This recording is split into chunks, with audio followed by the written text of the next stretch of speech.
Hey everyone, it's Mike Andes here, and you're listening to the Business Bootcamp Podcast. Today, we're talking about something that stuck with me since my MBA classes back in business school, and one of the few things that stuck with me. So I'm gonna save you tens of thousands of dollars and a lot of money by just sharing it with you now. It's something that I think about every day when it comes to business decisions, pricing decisions, and I think if you can grasp this concept, and I can simplify it enough for you, that you can really learn a lot in your business, in your small business making decisions. And so we're gonna jump into that, but before we do, I want to say a big thank you to today's sponsor, which is Gusto. If you haven't already, go to gusto.com/bootcamp. Try out their software completely free for 90 days where you can do automatic payments directly to your employees, and you can do benefits, whether it be health benefits or college savings credits, all that good stuff to your employees very simply on their app. They can see what their deductions are. Check it out today. Go to gusto.com/bootcamp. All right, so the supply and demand curve, that's what this is called.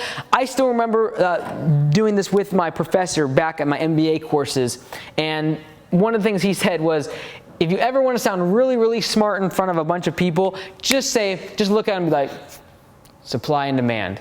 And you're always right, because everything revolves around supply and demand. Now, I've actually already recorded this video 3 times. Every single time I had to stop though, because I kept just getting too much in the weeds on this diagram. So I'm gonna try to keep this as simple as possible and not make it too complicated, because there's a lot of things you can draw on this and get a lot of information and reference. If you are interested in that, let me know. Maybe I'll make a more detailed video that's like really in the weeds, but I just wanna give you enough information on the supply demand curve for you to kind of get some really good information that I always think about. So first things first, this is called the equilibrium price. I'm just gonna equilib price. This is where the transaction happens, okay? So this supply and demand curve is for everything. Like, what determines the price of a stock is supply and demand. If a lot of people want that stock, the price will go up. In other words, if the demand goes up, the price goes up, okay? So over here we got price, over here we have quantity. For something like a stock, where the number of shares is the quantity, there's a fixed quantity, which means if the demand goes up, right here, demand's going up, price is going up. Okay, so this affects the stock market, it affects the housing market, it affects the price of every single thing you buy. Okay, so we're gonna go over that in just a second here. I try to contain my excitement because I really do enjoy this stuff. It's a lot of fun. All right, so this is where the price happens. This is where the transaction takes place, at the equilibrium price, where demand and supply curve meet. That's where equilibrium price happens. Now, what can happen is the demand curve can shift, or the supply curve can shift, okay? So you ask yourself, well, how does the housing market, how is the price affected? Well, 2 different things could happen. Either one, the supply, in other words, how many houses are on the market, that could change, or the demand. If no one wants to move, guess what? Housing prices go down. Why? Because the demand is going down. As demand goes down, price goes down. As supply goes higher, price goes down. All right, so these are things we've got to think about. We've got to look at now graph on this graph here, all right? So let's talk about a surplus, okay? So a surplus is any time when supply is way greater than demand. Here we got demand way down here, supply is way up here. Obviously there's not a transaction happening. So what happens? Well, in order for us to actually make this transaction go through, we've got to sell at a very, very low price. Because remember, as supply goes up, price comes down. All right, so as I keep going higher and higher over here, in order for the transaction to take place, as I go up and up and up here on my supply, where I'm meeting at, the demand is going down and the price is therefore reducing.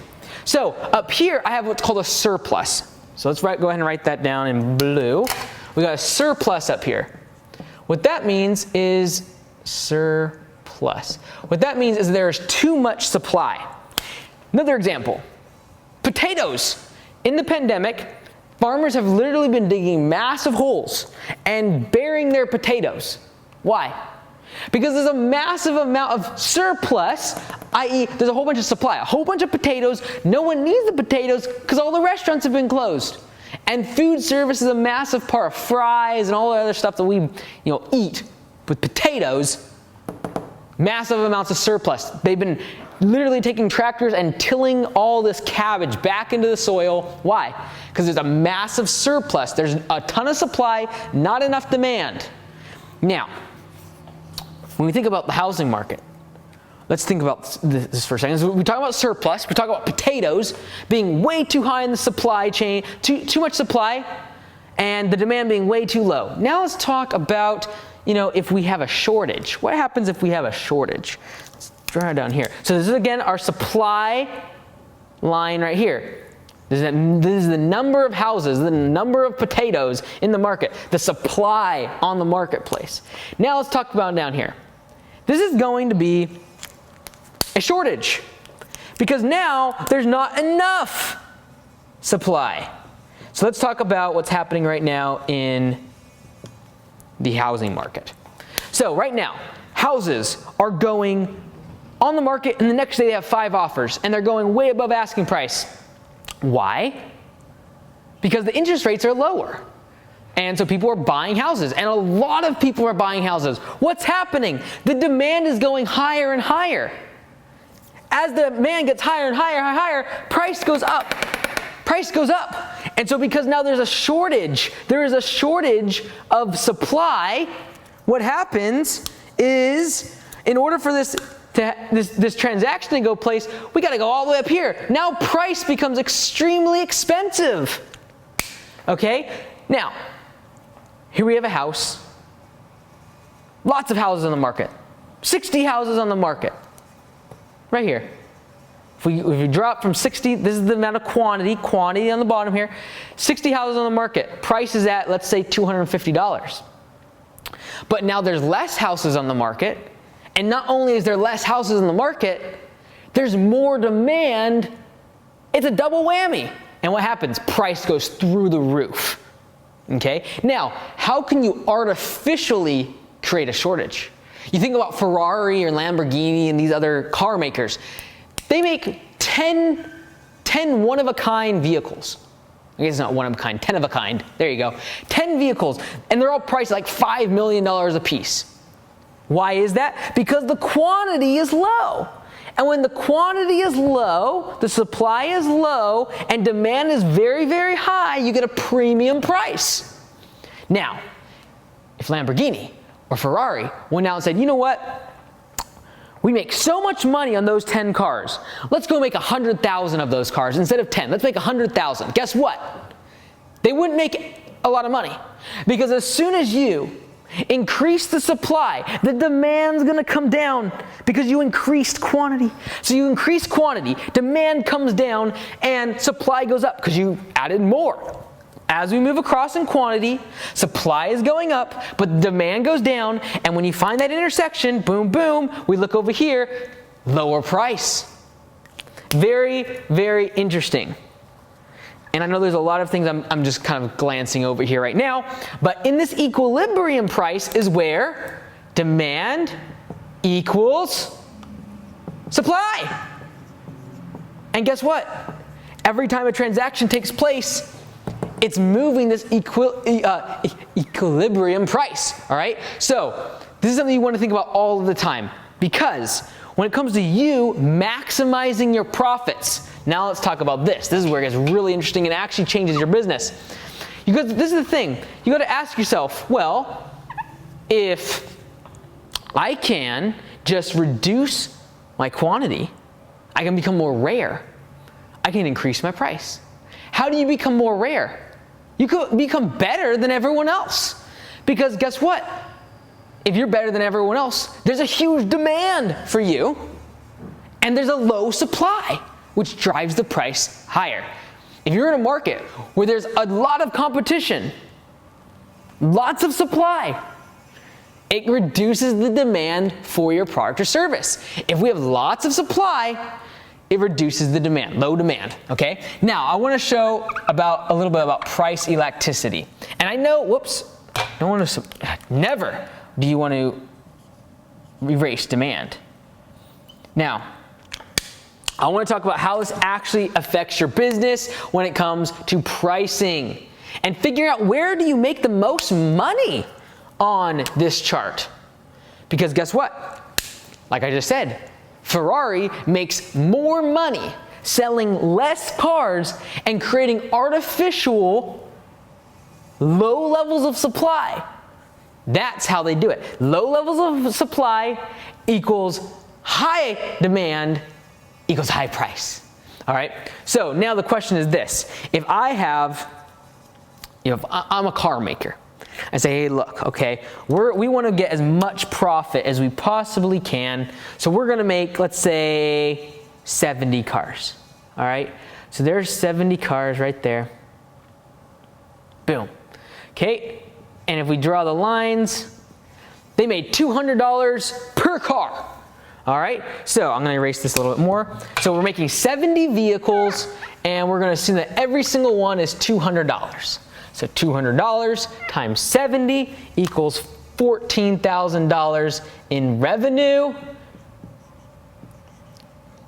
Now, let's assume that 50% profit on that. So we got $14,000 in revenue. We got 50% of that is profit, so we got $7,000 in profit. Boom. That is our point, all right? Now, what if we move the supply curve here? In other words, we take this line and we move it this way artificially by reducing the quantity. In other words, instead of doing 70 cars, we're only going to produce 30. So we're like, you know what? We're only going to do 30 cars. You know what? Let's do 40 cars. We're going from 70 to 40. Now, if everything else in the market is held consistent, we're only going from 70 cars to 40 cars, and the demand stays the same. That's the big key here. So if we go 70 to 40, what's going to happen? Well, we sell 40 cars, but because there's less in the marketplace now, we now sell them for $400 per car. Okay, so now we're doing 40 cars, $400 per car. Now the revenue at this point is going to be actually greater. How is this possible? We're making $16,000 in revenue instead of $14,000 in revenue, and yet we're making almost half as many cars. And assuming that we have a 50% profit margin, we are going to profit $8,000 in profit. We're actually going to make more money by producing less cars. How did we do it? We simply reduced quantity. All right? So this is something that's really, really fascinating because you got to ask yourself, well, I want to raise prices. Okay. Well, if you're going to raise prices, you need to do one of two things. You either need to reduce supply, because as we reduce supply, we increase price. Or you need to increase demand, because as we increase demand, we increase price. So how can this is the question you got to ask yourself, how can I create greater demand for my product? Guess what? That's what marketing is. Advertising is you're trying to create demand for your product. Now, you can also do it by being better than everyone else, having a unique selling proposition. If you call people back the same day and all of your competition is calling back the next week, if you come to a potential customer's house with uniforms and are professional and you're insured and you're bonded and your employees are trained and they're professional, guess what? You have a greater demand for your service. And guess what? If all of your competition can't compete with you on those things, the supply of your level of professionalism and level of service goes down. And remember, as supply goes down, price goes up, just like the housing market. As the supply goes down, price goes up. As the number of houses on the market goes down, as the quantity goes down, the price is going up and up. All right, so this is something you want to think about. If you're interested in more of a deeper dive in this, let me know. But always remember, supply and demand. You can always shift demand, and if you shift demand, it's going to increase or decrease price. And same thing with supply. As this shifts, so for example, right, let's do one more example. Let's erase these and do one more example. Then we're going to call it quits because I don't want to get too deep like I have in the past 2 attempts at this episode. Okay? That was there to show you that there is a certain level of profit maximization that comes with manipulating the quantity and the supply and demand. There's also something called price elasticity, which means I might not be able to charge $400 for that car, which means demand curves and supply curves are not necessarily straight. Something to think about. So I might be able to charge $220 for my car, but as soon as I go to $250, immediately my demand might just drop off, which means that these aren't always straight. So keep that in mind. But now, we've talked about how to maximize our profit. Now let's think about if we actually move one of these lines, because this is how this happens. So the supply curve. Supply curve is going to go this way. In other words, we're increasing quantity. All right? What actually happens is this curve gets moved. So what happens? Supply moved. This supply curve moved. Now what just happened? What just happened? Supply went up. Our quantity increased. So what happened? Our equilibrium point moved from here to here. What happened? What happened? Our price just dropped. All right, equilibrium point, this is where we were in the past selling. What happened is the supply curve moved. The quantity increased. Supply increased. The number of that product or service or your competition increased, whatever it might be. That supply increases. That shifts the curve this way. As you shift the supply curve to this side because of increased quantity, what happens? This equilibrium point moves to here, and that is a reduction in price. Okay, and this is what we call a race to the bottom. Why? Because supply is just increasing and increasing and increasing, and there's more competition, and everyone just keeps slashing their price and slashing their price. Why? It's a race to the bottom. There's too much supply. There's too many competition. Everyone's offering the same thing. You say, how do I break out of a race to the bottom? You can do one thing. You can differentiate yourself so that you move the supply diagram this way. You move it that way. Now another way you can do it is you can lower prices. It's one way to do it. That's what Walmart does to cut out competition, to eliminate people. They just reduce price. You can also create demand for your product or service. All right, so the same way that we move supply chain this way, what if now we're going to do the opposite? Instead of moving the supply curve, we are now going to move the demand curve. All right, messing up this thing, and maybe this is off, but I hope this helps somebody. You got supply. All right, so we just moved supply. Now what happens if you change the demand for your product? What happens? What happens if we move the demand differently? Okay, so we are now going to increase demand for our service. We are going to do marketing. We are going to make ourselves more professional. These are all things you can do. By marketing, you increase demand because more people are calling and asking for your service, and all of a sudden, guess what? You get to a point, if you're really busy, you know what you do? You raise your prices.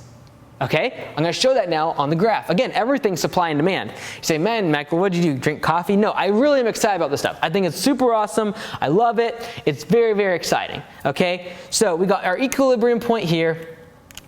Boom. Equilibrium is right there. Okay, now what are we going to do? We are going to have a marketing campaign. We're going to train all of our employees. We're going to have better uniforms. We're going to change our website. We are going to improve our brand image, and therefore, we are going to increase demand for our product and service. Because guess what? We are a lawn care service, and it's in the middle of spring, and everyone needs their lawn mowed. And because everyone needs their lawn mowed, it increased demand. All right, so now what's going to happen is the demand is going to go up. Boom, boom. All the things I just mentioned, maybe just one of them we're doing. But I'm just going to show an example here. So what happens? The demand curve moved up. And when we move the demand curve, get another color here. We're going to move the demand curve here. We're going to make a lot of changes in the business. We're going to market. We're going to improve our service. We're going to increase the demand. The spring, the grass is growing. Everybody needs their lawn mowed.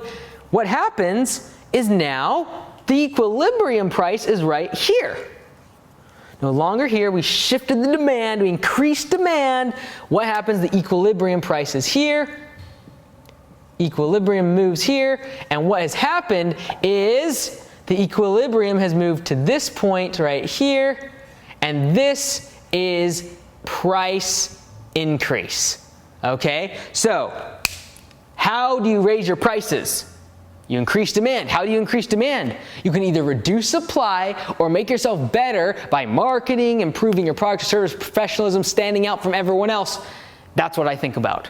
That is how I think about when do we raise our prices? Well, when we have so much demand coming in, we can't even handle all the calls. We can't handle all the new leads. We're just overwhelmed with work. Don't just stop answering your phone. Let the demand keep on coming in. But raise your prices. Raise your prices and actually have a higher profit margin. All right? So I can go on and on, show different examples, show surplus and supply shortages and all the rest of it. Don't want to get too deep into it, but I hope this helps you. It's a little bit more deeper content. If you enjoyed it, let me know in the comments below. Share it with someone else. And always remember, supply and demand.